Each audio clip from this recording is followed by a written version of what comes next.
నష్టపోయే పరిస్థితి.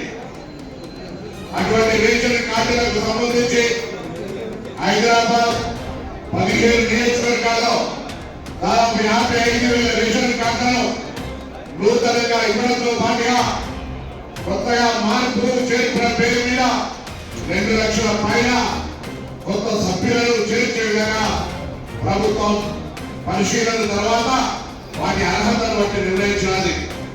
ఈ రేషన్ కార్డులకు సంబంధించిన ప్రక్రియ ఏదో ఈ రోజు ముషీరాబాద్ లో, ఇంతకుముందు అమర్పేటలో, ఇలా సాయంత్రం సికింద్రాబాద్ లో, నిన్న ఎక్కువ నియోజకవర్గంలో పంపిణీ చేసి ఈ ప్రోగ్రాం అయిపోయింది అనుకునేది కాదు.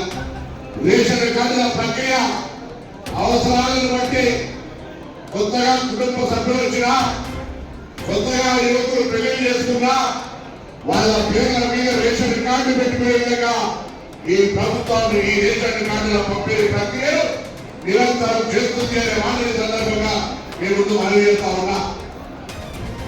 నిన్న శ్రావణ శుక్రవారం, శ్రావణ మాసోద్యోగ వారం 10 రోజులు అయితా ఉంది.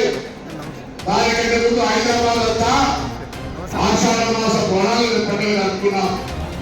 ఈ వారం రోజులు జిల్లా కలెక్టర్ గారు, గౌరవ ముఖ్యమంత్రి గారి ఆదేశాల మేరకు హైదరాబాద్ లో 17 నియోజకవర్గాల్లో 55,000 కొత్త రేషన్ కార్డుల పంపిణీ పండుగ జరుగుతూ ఉంది.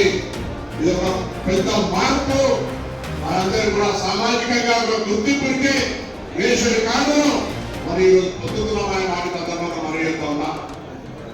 రేషన్ వాటికి మాత్రమే పరిమితం కాదు.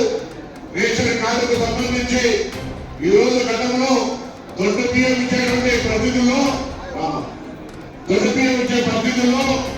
ఇప్పుడు సన్న బియ్యాన్ని ప్రతి రేషన్ కార్డు హోల్డర్కు వారు అవసరానికి ఇచ్చే విధంగా, ఎటువంటి వేస్ట్ చేయకుండా ఉండే విధంగా రేషన్ కార్డులో సన్న బియ్యాన్ని ఇచ్చే కార్యక్రమం చేస్తా ఉన్నాం. ఇలా ఇది మామూలు విషయం కాదు. పెద్దలకు మాత్రమే పరిమితమై కొంతమంది మాత్రమే తినగలిగేటువంటి సన్న బియ్యం ప్రతి పేదవాడు తింటున్నట్టే తప్పకుండా మీరు ఒక మార్పు కలవాలి. ఈరోజు ఈ విధంగా సన్న బియ్యం ఇచ్చే ప్రభుత్వాన్ని, 200 యూనిట్ల కరెంట్ ఉచితంగా ఇచ్చే ప్రభుత్వాన్ని, మహిళలకు ఉచితంగా బస్సు సౌకర్యాన్ని కల్పించే ప్రభుత్వాన్ని